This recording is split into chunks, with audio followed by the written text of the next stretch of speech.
नमस्कार दोस्तों, स्वागत है आपका बीएमजे एकेडमी में। करंट अफेयर्स का रामबाण जो कि प्रतियोगिता दर्पण को कहा जाता है, उसका सारांश मैं आपको आज के वीडियो से उपलब्ध कराने जा रहा हूं। आज का यह वीडियो मैं प्रतियोगिता दर्पण के जुलाई 2023 अंक, जिसमें मई माह के करंट अफेयर शामिल है, उसके राष्ट्रीय घटनाक्रम, अंतर्राष्ट्रीय घटनाक्रम, आर्थिक वाणिज्यिक परिदृश्य, खेलकूद इत्यादि के प्रमुख बिंदुओं पर विस्तृत चर्चा करेंगे। तो आइए दोस्तों शुरू करते हैं। राष्ट्रीय घटनाक्रम। सिविल सेवा परीक्षा 2022 पहले 25 में से 14 स्थानों पर महिलाएं, जिसमें कि प्रथम 4 स्थान महिलाओं ने ही प्राप्त किया है, और हिंदी माध्यम से 54 अभ्यर्थियों का चयन हुआ है, जो कि हिंदी माध्यम से सिविल सेवा परीक्षा में अब तक का यह सर्वश्रेष्ठ प्रदर्शन बताया गया है। कर्नाटक में चुनाव उपरांत कांग्रेस की सत्ता में वापसी हुई है। सिद्धारमैया दूसरी बार मुख्यमंत्री बनाए गए।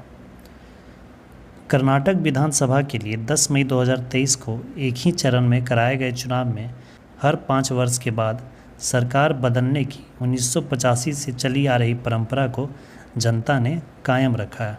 2019 से सत्तारूढ़ भाजपा को सत्ता से बाहर कर कांग्रेस की एक बार फिर सत्ता में वापसी मतदाताओं ने की, जिससे 75 वर्षीय सिद्धारमैया एक बार पुनः राज्य के मुख्यमंत्री बनाए गए। वह दूसरी बार कर्नाटक के मुख्यमंत्री बने हैं। इससे पहले वह 2013 से 2018 के दौरान मुख्यमंत्री रहे थे। कर्नाटक विधानसभा की 224 सीटों में से 135 सीटों पर कांग्रेस ने स्पष्ट बहुमत के साथ विजय प्राप्त किया। राज्यपाल श्री थावर चंद गहलोत ने 20 मई 2023 को बेंगलुरु में श्री कांतिरावा स्टेडियम में आयोजित समारोह के दौरान सिद्धारमैया को मुख्यमंत्री पद की शपथ दिलाई। मुख्यमंत्री को शपथ राज्यपाल दिलाते हैं। केंद्रीय मंत्रिमंडल में फेरबदल। कानून मंत्री रहे किरण रिजिजू को अब पृथ्वी विज्ञान मंत्रालय का प्रभार दिया गया। केंद्रीय मंत्रिपरिषद में थोड़ा फेरबदल करते हुए प्रधानमंत्री श्री नरेंद्र मोदी ने विधि एवं न्याय मंत्री रहे श्री किरेन रिजिजू से प्रभार वापस लेकर उन्हें अब पृथ्वी विज्ञान मंत्री बनाया गया, और एसपी सिंह बघेल को स्वास्थ्य एवं परिवार कल्याण मंत्रालय में स्थानांतरित किया गया है। MiG-21 दुर्घटना के बाद जांच पूरी होने तक इन विमानों की उड़ानों पर वायुसेना ने रोक लगाई। MiG-21 बार बार दुर्घटनाग्रस्त हो जा रहा है। भारतीय वायुसेना का एक विमान MiG-21 प्रशिक्षण उड़ान के दौरान राजस्थान के हनुमानगढ़ में दुर्घटनाग्रस्त होकर एक घर के ऊपर जा गिरा, जिससे उस घर की 3 महिलाओं की मौत हो गई। हाल में हुई इन विमानों की अन्य दुर्घटनाओं को देखते हुए भारतीय वायुसेना ने MiG-21 लड़ाकू विमान के पूरे बेड़े की उड़ानों पर रोक लगा दी है। यह रोक तब तक जारी रहेगी जब तक कि उपर्युक्त घटनाओं के कारणों की जांच नहीं हो जाती। रूस द्वारा निर्मित MiG-21 विमानों को 1960 के दशक में भारतीय वायुसेना में शामिल किया गया था। भारतीय वायुसेना का पहला विरासत केंद्र चंडीगढ़ में स्थापित। भारतीय वायुसेना के इतिहास से जुड़ी विभिन्न उपलब्धियों को संरक्षित एवं प्रदर्शित करने के लिए एक वायुसेना विरासत केंद्र की स्थापना चंडीगढ़ में की गई है। एयर चीफ मार्शल विवेक राम चौधरी, पंजाब के राज्यपाल व केंद्र शासित प्रदेश चंडीगढ़ के प्रशासक बनवारी लाल पुरोहित, सांसद किरण खेर सहित वरिष्ठ अधिकारियों की उपस्थिति में इसका उद्घाटन रक्षा मंत्री श्री राजनाथ सिंह ने 8 मई 2023 को किया। स्कॉर्पियन श्रेणी की छठी और अंतिम पनडुब्बी वागशीर के समुद्री परीक्षण प्रारंभ। मुंबई स्थित Mazagon dock ship builders limited में निर्मित स्कॉर्पियन श्रेणी की छठी और अंतिम पनडुब्बी वागशीर के समुद्री परीक्षण 18 मई 2023 से प्रारंभ किए गए। इस पनडुब्बी का जलावतरण देश के तत्कालीन रक्षा सचिव श्री अजय कुमार ने 20 अप्रैल 2022 को किया था। भारतीय नौसेना के प्रोजेक्ट 75 के तहत निर्माणाधीन पनडुब्बी में हर तरह के ऑपरेशन संभालने की क्षमता है। स्कॉर्पियन श्रेणी की 6 पनडुब्बियों के भारत में निर्माण के लिए फ्रांसीसी नौसैनिक कंपनी DCNS के साथ प्रौद्योगिकी हस्तांतरण समझौते पर हस्ताक्षर अक्टूबर 2005 में ही किया गया था। इस श्रेणी की अन्य पनडुब्बियों में सबसे पहली थी INS कलवरी, जो कि दिसंबर 2017 में भारतीय नौसेना में कमीशन कर दी गई। दूसरी पनडुब्बी थी INS खंडेरी, जो कि सितंबर 2019 में नौसेना में शामिल की गई। और तीसरी थी INS करंज, जो कि मार्च 2021 में समुद्री परीक्षण के बाद भारतीय नौसेना में शामिल हुई। इस श्रेणी की चौथी पनडुब्बी थी INS वेला, जो कि नवंबर 2021 में भारतीय नौसेना में शामिल हुई। और फिर इस श्रेणी की पांचवी पनडुब्बी थी INS वागीर, जिसे कि जनवरी 2023 को भारतीय नौसेना को सौंप दिया गया था। इस श्रेणी की सबसे अंतिम पनडुब्बी वागसीर है, जिसे कि 2024 तक भारतीय नौसेना को सौंप दिया जाएगा, जिसका समुद्री परीक्षण प्रारंभ हो चुका है। वागसीर नाम हिंद महासागर में पाई जाने वाली एक खतरनाक शिकारी मछली के नाम पर रखा गया है। नौसेना के युद्धपोत से ब्रह्मोस मिसाइल का सफल परीक्षण किया गया। भारतीय नौसेना ने अपने एक गाइडेड मिसाइल डिस्ट्रॉयर युद्धपोत से सुपरसोनिक क्रूज मिसाइल ब्रह्मोस का सफल परीक्षण मई 2023 में किया। ब्रह्मोस भारत व रूस द्वारा संयुक्त रूप से विकसित सुपरसोनिक क्रूज मिसाइल है। यह मिसाइल 2.8 मैक अर्थात ध्वनि की गति से लगभग 3 गुना गति से लक्ष्य तक पहुंचती है। इसे जमीन, विमान, जलपोत और पनडुब्बी से भी दागा जा सकता है। भारत इस मिसाइल का निर्यात भी कर रहा है। इसका पहला निर्यात समझौता भारत ने फिलीपींस के साथ किया है। सैन्य महत्व के 928 उत्पादों की चौथी सकारात्मक स्वदेशीकरण सूची को रक्षा मंत्रालय की मंजूरी। रक्षा क्षेत्र में आत्मनिर्भरता की दिशा में एक और कदम। आयात को न्यूनतम करने के लिए रक्षा मंत्रालय ने 928 पुर्जों, उपकरणों और प्रणालियों की लाइन रिप्लेसमेंट यूनिट्स की चौथी सकारात्मक स्वदेशीकरण सूची को मंजूरी दे दी है। निर्धारित समय सीमा के पश्चात इन्हें केवल भारतीय उद्योग जगत में ही खरीदा जा सकेगा। इससे पहले भी सैन्य महत्व के 310 उत्पादों का स्वदेशीकरण किया जा चुका है। जनजातीय दर्जे के मुद्दे को लेकर मणिपुर में भारी हिंसा, जनजीवन अस्त व्यस्त। मणिपुर में बहुसंख्यक मैती समुदाय की अनुसूचित जनजाति के दर्जे की लंबित मांग के मामले में मणिपुर उच्च न्यायालय द्वारा गत अप्रैल माह में दिए गए एक फैसले के पश्चात राज्य के पर्वतीय इलाकों में रहने वाले अल्पसंख्यक नागा व कुकी-जोमी व अन्य पर्वतीय आदिवासियों द्वारा विरोध प्रदर्शन शुरू किया गया, जो कि अत्यधिक उग्र और हिंसक रूप ले लिया। सीडैक में स्थापित AI सुपर कंप्यूटर एरावत का विश्व की शीर्ष 500 सुपर कंप्यूटिंग सूची में 75वां स्थान। सीडैक की फुल फॉर्म होती है centre for development of advance computing. Germany में 23 मई 2023 को संपन्न 61वें अंतर्राष्ट्रीय सुपर कंप्यूटिंग सम्मेलन ICS 2023 में घोषित विश्व की 500 शीर्ष कंप्यूटिंग सूची में सीडैक के एरावत को 75वां स्थान दिया गया है। नए भारत की आकांक्षाओं के प्रतिबिंब व स्वतंत्र भारत में निर्मित नए संसद भवन का लोकार्पण। स्वतंत्र भारत में निर्मित बेहद भव्य संसद भवन का लोकार्पण प्रधानमंत्री श्री नरेंद्र मोदी ने पूजा पाठ के साथ 28 मई 2023 को किया। इस नए त्रिभुजाकार संसद भवन में पहले की तुलना में काफ़ी ज़्यादा सुविधाएं एवं हाईटेक व्यवस्थाएं हैं। लोकसभा कक्ष में 888 तथा राज्यसभा कक्ष में 384 सीटों की व्यवस्था की गई है। इसके साथ ही संयुक्त अधिवेशन के लिए 1272 सीटों वाला एक बृहद हॉल भी बनाया गया है। 28 मई को उद्घाटन के साथ ही लोकसभा कक्ष में स्पीकर की कुर्सी के साथ सोने की परत वाली सेंगोल की स्थापना पूजा अर्चना के साथ प्रधानमंत्री ने की। संगोल का इतिहास चोल साम्राज्य से जुड़ा है। महान चोल साम्राज्य में सेंगोल को सेवा, कर्तव्य और राष्ट्र के पथ के प्रतीक के रूप में देखा जाता था। ऐसा माना जाता है कि भारत की स्वतंत्रता का हस्तांतरण भी सेंगोल के साथ ही हुआ था। 14 अगस्त 1947 को स्वतंत्रता की घोषणा के पश्चात तत्कालीन वायसराय लॉर्ड माउंटबेटन ने स्वतंत्र भारत के पहले प्रधानमंत्री श्री जवाहरलाल नेहरू को सेंगोल सौंपा था, जिसे कि इलाहाबाद संग्रहालय में रख दिया गया था। इस ऐतिहासिक अवसर पर प्रधानमंत्री ने 75 रुपये मूल्य का स्मारक सिक्का और डाक टिकट भी जारी किया है। नए संसद भवन का निर्माण सेंट्रल विस्टा परियोजना के तहत किया गया है।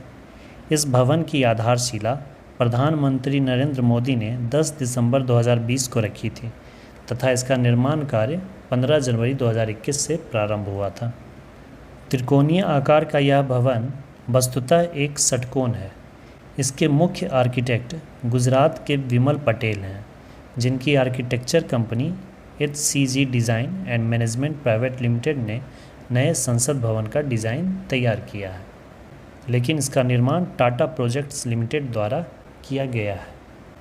नेविगेशन प्रणाली को मजबूती प्रदान करने के लिए दूसरी पीढ़ी के नेविगेशन सैटेलाइट NVS-01 का सफल प्रक्षेपण इसरो द्वारा किया गया।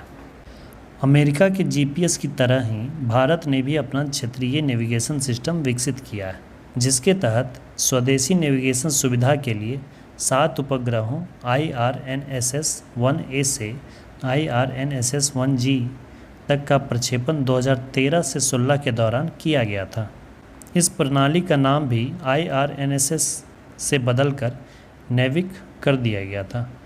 इसरो ने second generation navigation satellite NVS-01 का प्रक्षेपण श्रीहरिकोटा स्थित सतीश धवन अंतरिक्ष केंद्र से अपने शक्तिशाली भू स्थिर उपग्रह प्रक्षेपण यान GSLV Mk2 F12 के जरिए किया। इसरो के वर्तमान अध्यक्ष श्री S सोमनाथ हैं। संघाई सहयोग संगठन के विदेश मंत्रियों की बैठक गोवा में संपन्न। संघाई सहयोग संगठन SCO के विदेश मंत्रियों की 2 दिवसीय बैठक गोवा में 4 और 5 मई 2023 को संपन्न हुई। इससे एक सप्ताह पूर्व 28 अप्रैल को SCO के ही रक्षा मंत्रियों की बैठक नई दिल्ली में हुई थी। SCO के सभी 8 सदस्य देश, SCO में 8 सदस्य देश हैं, जिसमें से भारत, रूस, चीन, पाकिस्तान, कजाकिस्तान, उज़्बेकिस्तान, किर्गिस्तान और ताजिकिस्तान हैं, के विदेश मंत्री और पर्यवेक्षक राष्ट्र ईरान तथा बेलारूस के विदेश मंत्री भी भौतिक रूप से बैठक में शामिल हुए। ईरान और बेलारूस भी SCO में अब जुड़ने वाले हैं। इस बैठक में भाग लेने के लिए पाकिस्तान के विदेश मंत्री बिलावल भुट्टो ने भारत की यात्रा की। 10 वर्षों के अंतराल के पश्चात यह पहला मौका है जब वहां का कोई मंत्री, पाकिस्तान का कोई मंत्री भारत की यात्रा की हो। गोवा के बेनोलिम में ताज एक्जोटिका रिसोर्ट में भारतीय विदेश मंत्री डॉक्टर S जयशंकर की अध्यक्षता में SCO के सदस्य राष्ट्रों के विदेश मंत्रियों की बैठक में 15 महत्वपूर्ण विषयों पर सहमति बनी। इसी बैठक में ईरान और बेलारूस को पूर्ण सदस्य बनाने की भी सहमति हो गई है। तो अब इस तरह से SCO में कुल 10 देश हो जाएंगे। अगला है विश्व स्वास्थ्य संगठन WHO के अनुसार कोरोना अब वैश्विक स्वास्थ्य आपात स्थिति नहीं रही। विश्व के विभिन्न भागों में कोरोना महामारी के शिथिलता के समाचारों के बीच विश्व स्वास्थ्य संगठन वर्ल्ड हेल्थ ऑर्गेनाइजेशन, जिसकी हेडक्वार्टर जेनेवा में स्थित है, ने मई 2023 में यह घोषित कर दिया कि कोरोना अब वैश्विक हेल्थ इमरजेंसी नहीं है। 5 मई 2023 को जेनेवा में पत्रकार सम्मेलन को संबोधित करते हुए WHO के महानिदेशक डॉक्टर टेड्रोस एधनोम घेब्रेयेसस ने घोषित किया कि कोरोना अब वैश्विक स्वास्थ्य आपातकाल नहीं है।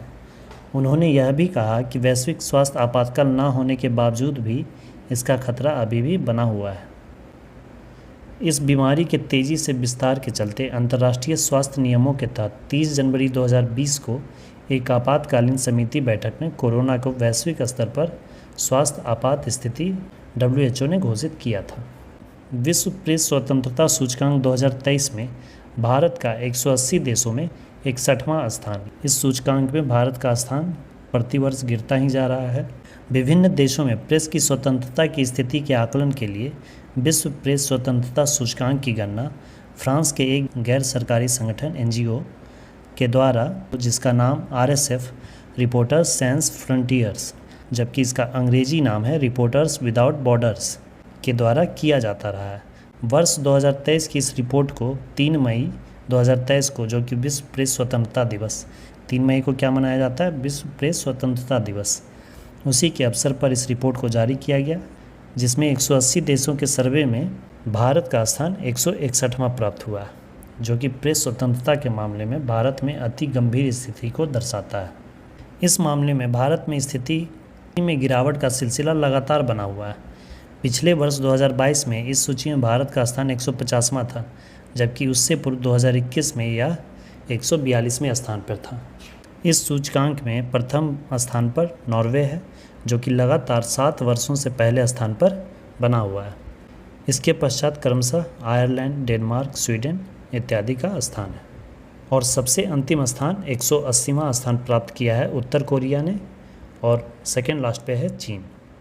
ब्रिटेन के सम्राट चार्ल्स तृतीय का औपचारिक राज्याभिषेक धूमधाम से संपन्न। ब्रिटेन की महारानी एलिजाबेथ द्वितीय के निधन के पश्चात उनके पुत्र चार्ल्स तृतीय को ब्रिटेन का नया सम्राट सितंबर 2022 में ही घोषित कर दिया गया था।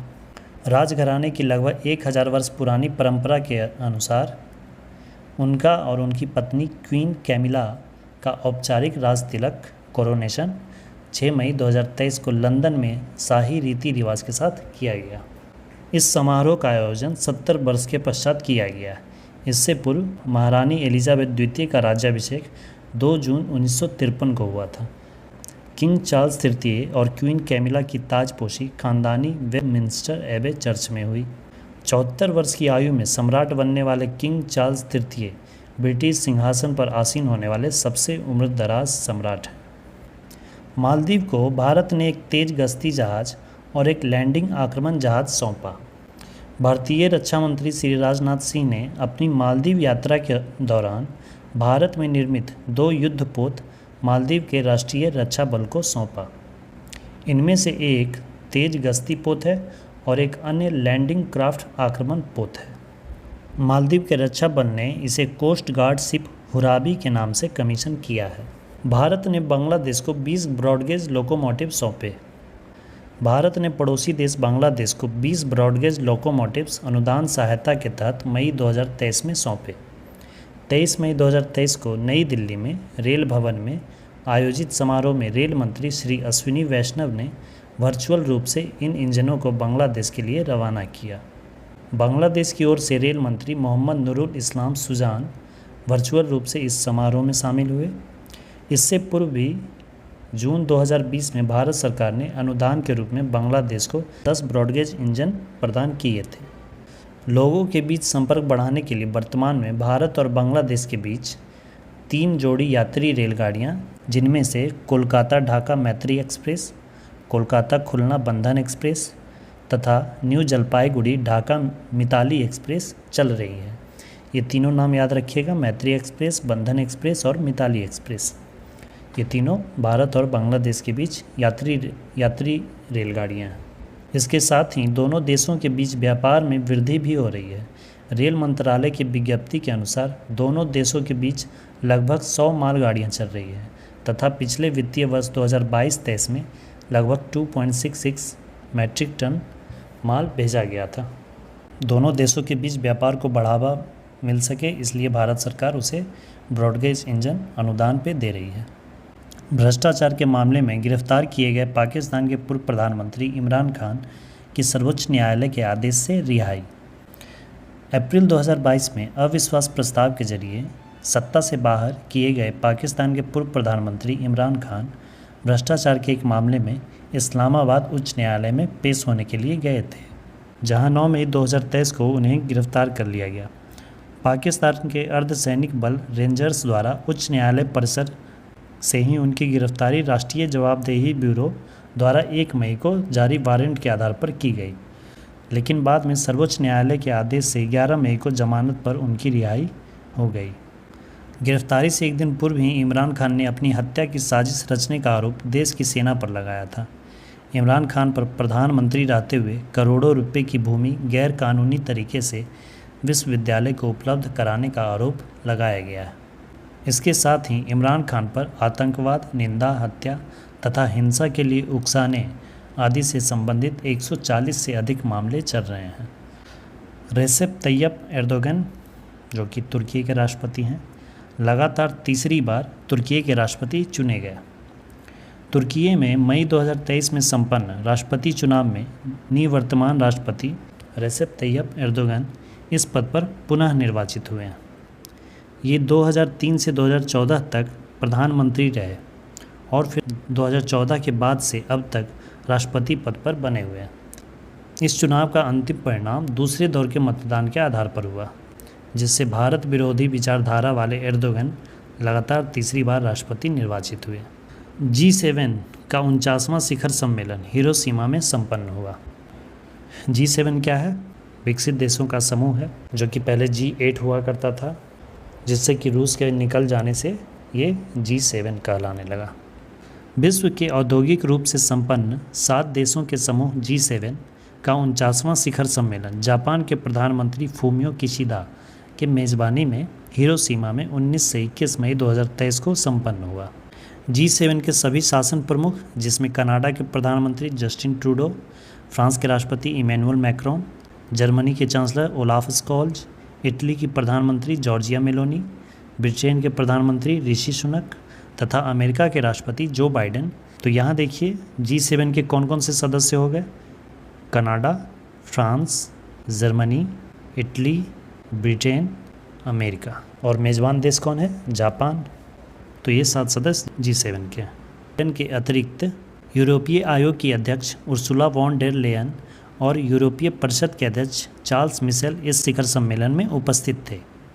विशेष आमंत्रण में भारतीय प्रधानमंत्री श्री नरेंद्र मोदी के अतिरिक्त ऑस्ट्रेलिया के प्रधानमंत्री एंथनी अल्बनीज, ब्राज़ील के राष्ट्रपति लुला डी सिल्वा और इंडोनेशिया के राष्ट्रपति जोको विडोडो, कोमोरस के राष्ट्रपति अज़ाली असुमनी, दक्षिण कोरिया के राष्ट्रपति यून सुक योल तथा वियतनाम के प्रधानमंत्री फाम मिन चिन के साथ साथ विशेष अतिथि के रूप में यूक्रेन के राष्ट्रपति व्लादिमीर जेलेंस्की भी उपस्थित थे।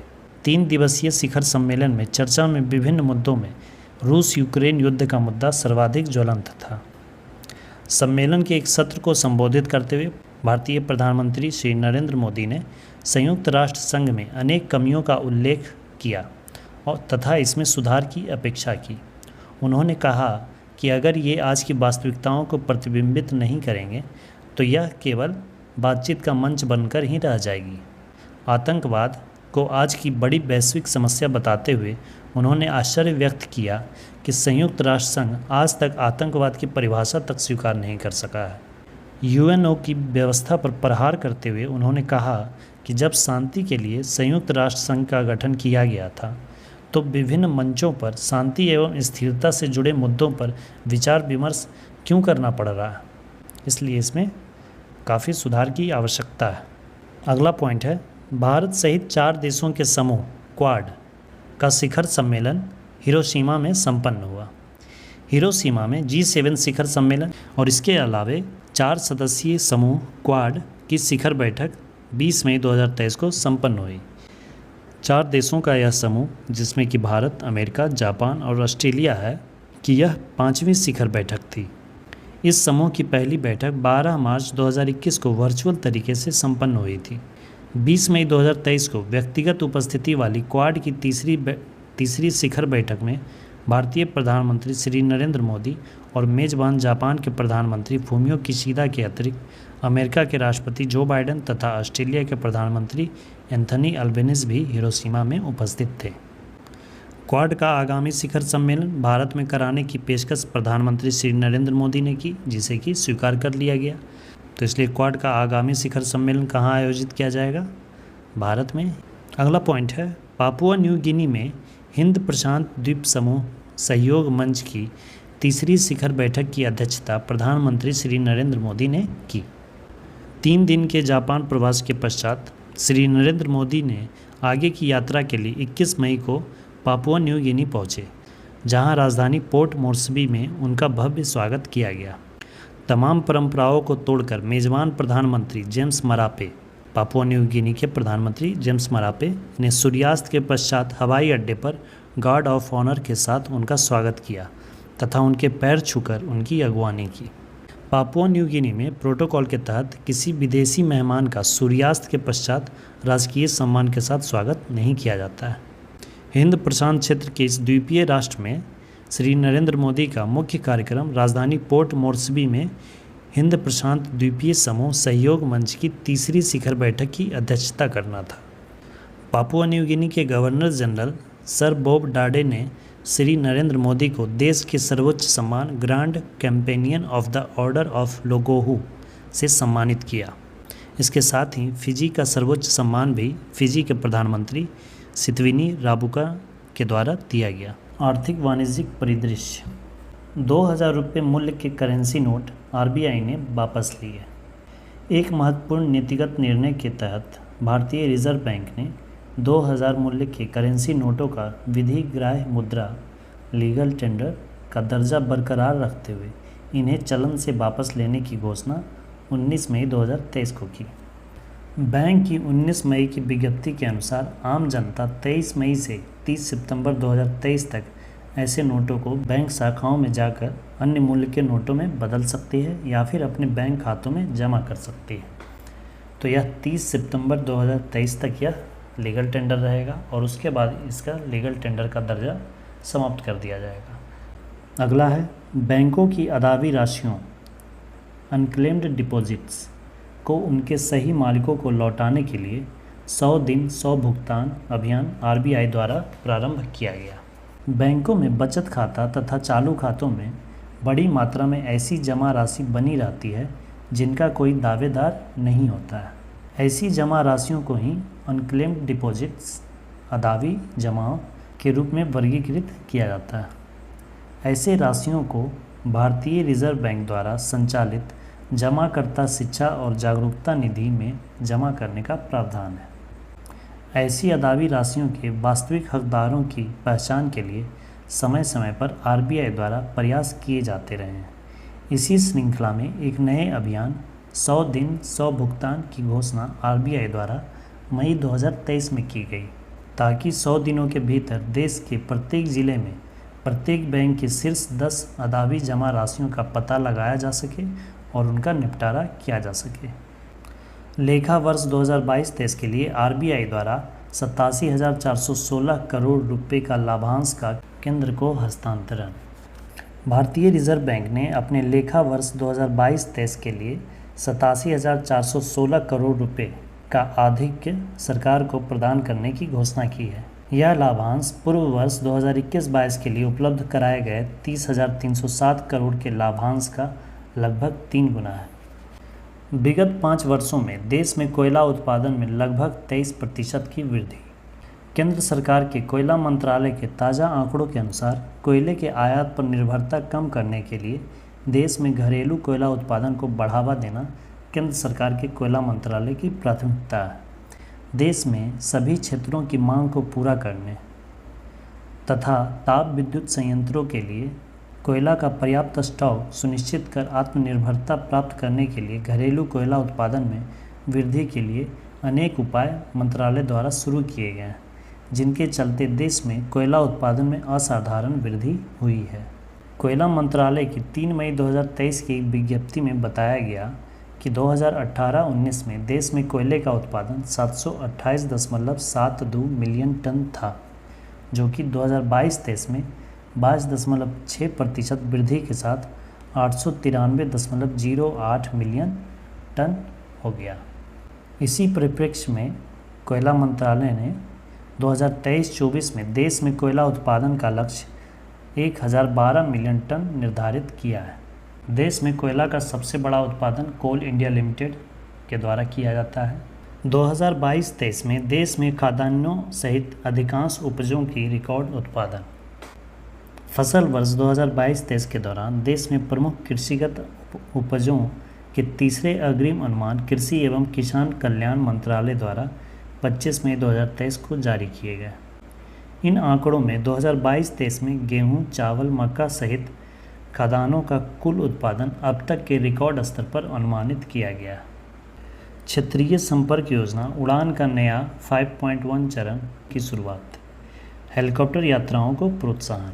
क्षेत्रीय कनेक्टिविटी के विस्तार के लिए नागरिक उड्डयन मंत्रालय द्वारा अक्टूबर 2016 में ही शुरू की गई उड़ान योजना उड़ान उड़े देश का आम नागरिक के 4 चरण कार्यान्वित हो चुके हैं तथा 5वां चरण उड़ान 5.0 शुरू किया जा चुका है। इस योजना के तहत छोटे शहरों को भी विमान उड़ानों से जोड़ा गया है तथा आम आदमियों को रियायती किराए पर हवाई यात्राएं सुलभ कराई गई हैं। इसी योजना का अब और आगे विस्तार करते हुए हेलीकॉप्टर मार्गों में भी इसे लागू करने के लिए इसके 5.1 चरण की घोषणा नागरिक उड्डयन मंत्रालय ने की है। इससे सुदूर क्षेत्रों के साथ साथ अन्य मार्गों पर भी हेलीकॉप्टर सेवा को बढ़ावा दिया जा सकेगा। सार्वजनिक क्षेत्रों के बैंकों के शुद्ध लाभ में वृद्धि।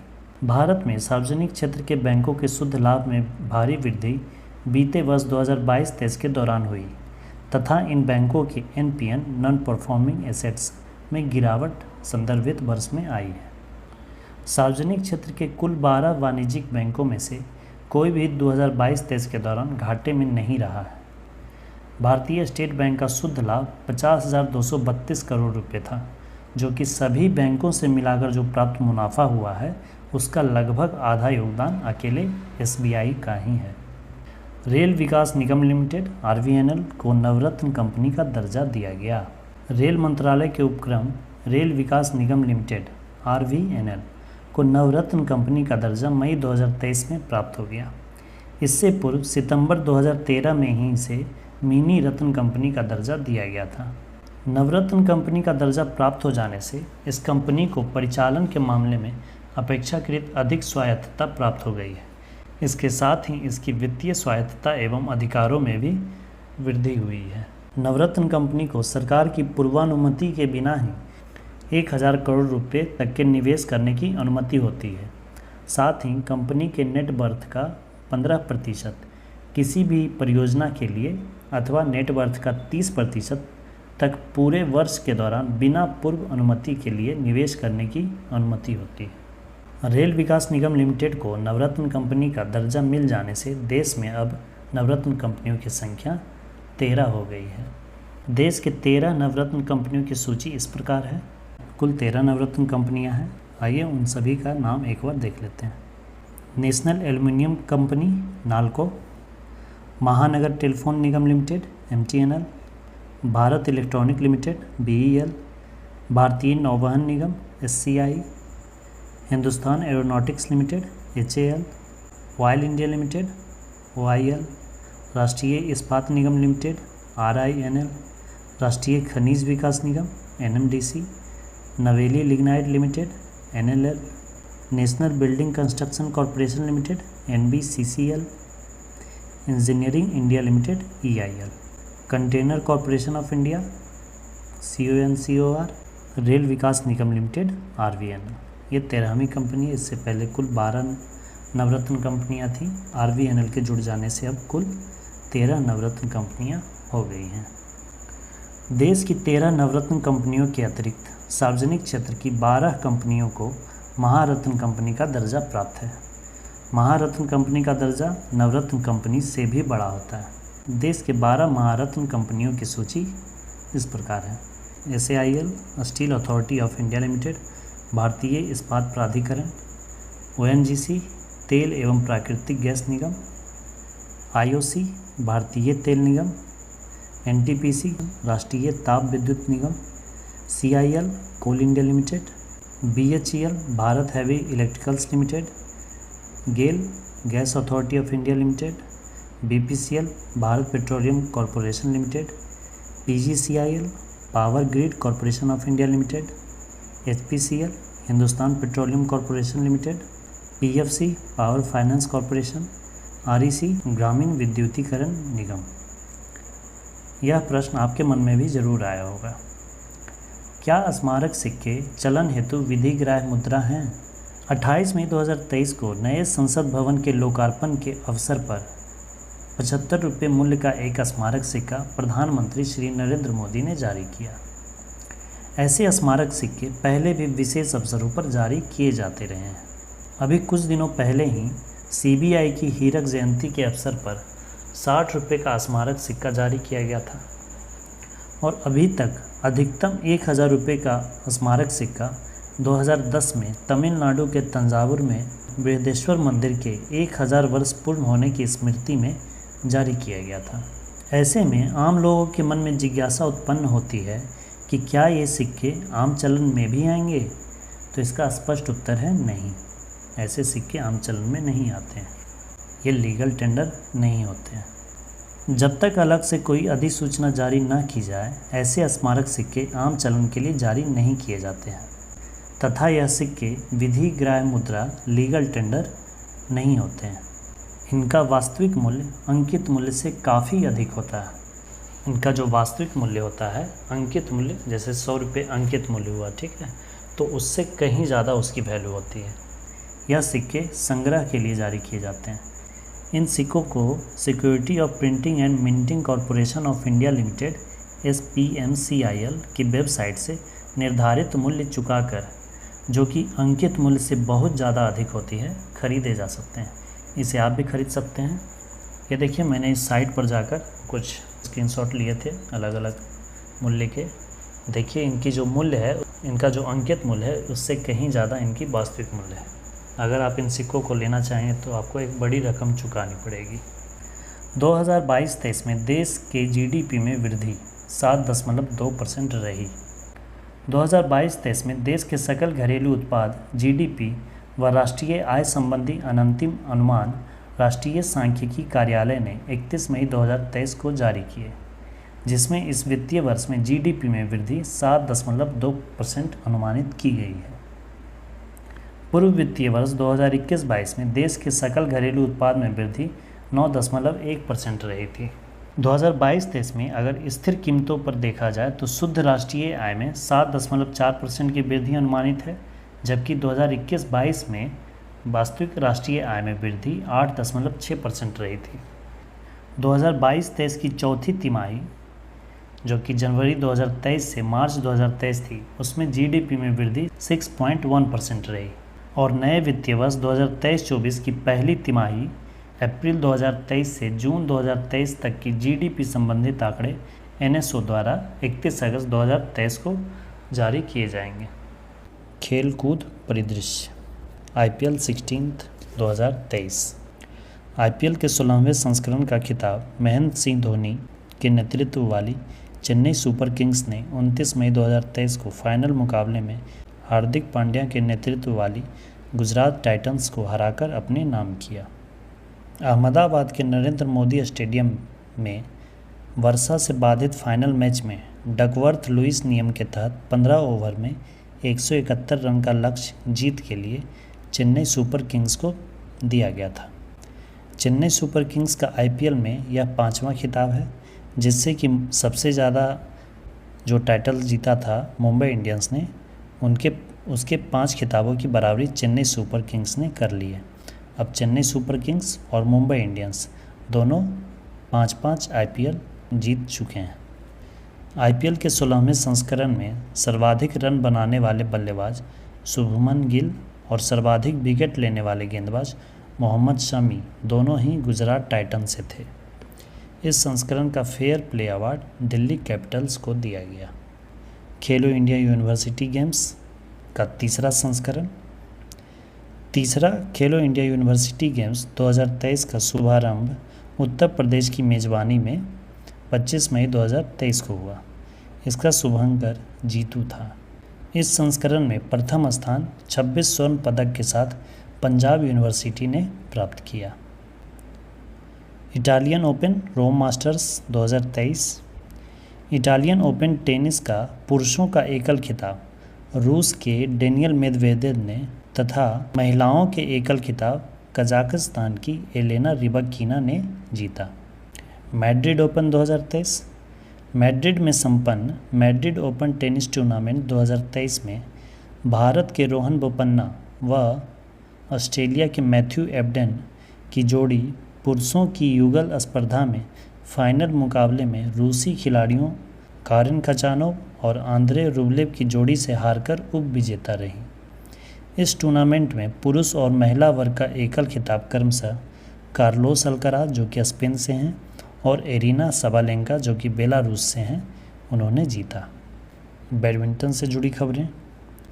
चीन ने 13वीं बार सुदीर रमन कप जीता।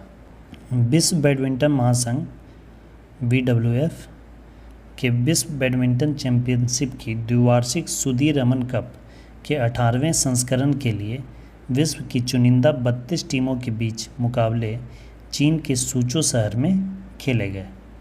मिश्रित टीम चैंपियनशिप के इस टूर्नामेंट में फाइनल मुकाबला चीन और दक्षिण कोरिया के बीच हुआ, जिसमें दक्षिण कोरिया को 3-0 से हराकर चीन ने रिकॉर्ड 13वीं बार यह कप जीतने में सफलता हासिल की।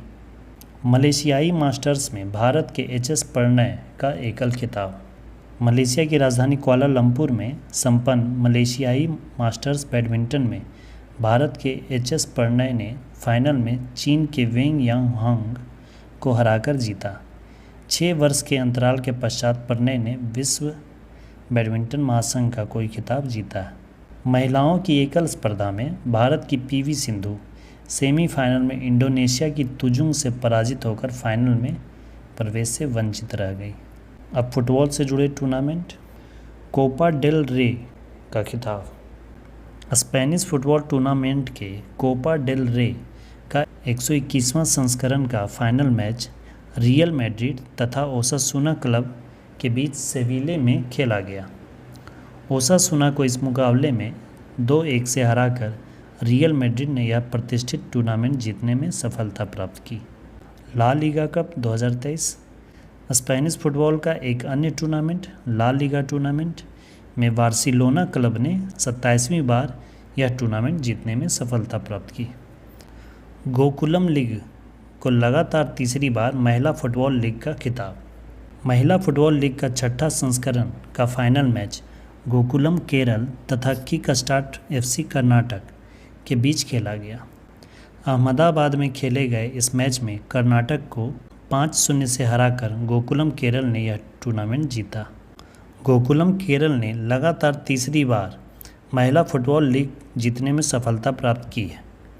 लगातार 3 सत्र में खिताब जीतने वाली यह पहली टीम है। गोकुलम केरल की भारतीय खिलाड़ी इंदुमती कैथिरेसन को सत्र की सर्वश्रेष्ठ खिलाड़ी और इसी टीम की नेपाली खिलाड़ी सबित्रा भंडारी को सर्वाधिक गोल करने के लिए पुरस्कार दिया गया। पुरुषों के विश्व मुक्केबाजी चैंपियनशिप में पहली बार भारत को 3 पदक इंटरनेशनल बॉक्सिंग एसोसिएशन (IBA) द्वारा उज्बेकिस्तान में ताशकंद में संपन्न पुरुषों की विश्व मुक्केबाजी चैंपियनशिप में भारतीय मुक्केबाजों ने 3 कांस्य पदक जीते, जिसमें भारत के दीपक बोहरिया, मोहम्मद हुशामुद्दीन तथा निशांत देव ने यह सफलता हासिल की। यह पहला अवसर है जब भारत ने 3 पदक विश्व मुक्केबाजी चैंपियनशिप में जीते हैं। इस चैंपियनशिप में सर्वाधिक 5 स्वर्ण, 2 रजत और 2 कांस्य के साथ कुल 9 पदक जीतकर उज्बेकिस्तान प्रथम स्थान पर रहा। दोहा डायमंड लीग में नीरज चोपड़ा का जेवलिन थ्रो में स्वर्ण पदक। भारत के ओलंपिक स्वर्ण विजेता नीरज चोपड़ा ने 6 मई 2023 को दोहा डायमंड लीग एथलेटिक मीट में 88.67 मीटर दूरी तक भाला फेंक कर जेवलिन थ्रो का स्वर्ण पदक हासिल किया। नीरज चोपड़ा का जेवलिन थ्रो की वैश्विक रैंक में शीर्ष स्थान प्राप्त हो गया है। ऐसी उपलब्धि पाने वाले वह भारत के पहले एथलीट हैं। वंतिका अग्रवाल को इंटरनेशनल मास्टर्स खिताब। नोएडा की 20 वर्षीय वंतिका अग्रवाल ने बुडापेस्ट में एक शतरंज टूर्नामेंट में 1 मई 2023 को अपना तीसरा इंटरनेशनल मास्टर्स नॉर्म प्राप्त करके इंटरनेशनल मास्टर्स का खिताब हासिल किया। वह भारत की 11वीं महिला खिलाड़ी है जिन्हें शतरंज में इंटरनेशनल मास्टर खिताब दिया गया। 57वीं विश्व टेबल टेनिस चैंपियनशिप 2023। 57वीं विश्व टेबल टेनिस चैंपियनशिप का आयोजन दक्षिण अफ्रीका में डरबन में किया गया। इस टूर्नामेंट में पुरुष व महिला वर्ग का एकल खिताब के साथ दोनों वर्गों के युगल खिताब तथा मिश्रित युगल खिताब सहित सभी 5 खिताब चीन ने ही जीते। विश्व स्नूकर चैंपियनशिप 2023। इंग्लैंड के शेफील्ड में विश्व स्नूकर चैंपियनशिप का खिताब बेल्जियम के लुका ब्रेसेल ने जीता। इंग्लैंड के मार्क एंथनी सेल्बी, जो कि पिछले वर्ष चैंपियन थे, उनका इस वर्ष दूसरा स्थान रहा। Formula 1 race. Miami grand prix और मोनाको ग्रैंड प्रिक्स दोनों ही रेस रेडबुल टीम के एम वर्स्टप्पन ने जीता है। वीडियो अच्छी और हेल्पफुल लगी तो अपने स्टडी ग्रुप्स में भी शेयर करें और अपना फीडबैक ज़रूर कमेंट करें। वीडियो को अंत तक देखने के लिए धन्यवाद दोस्तों। जय हिंद, वंदे मातरम।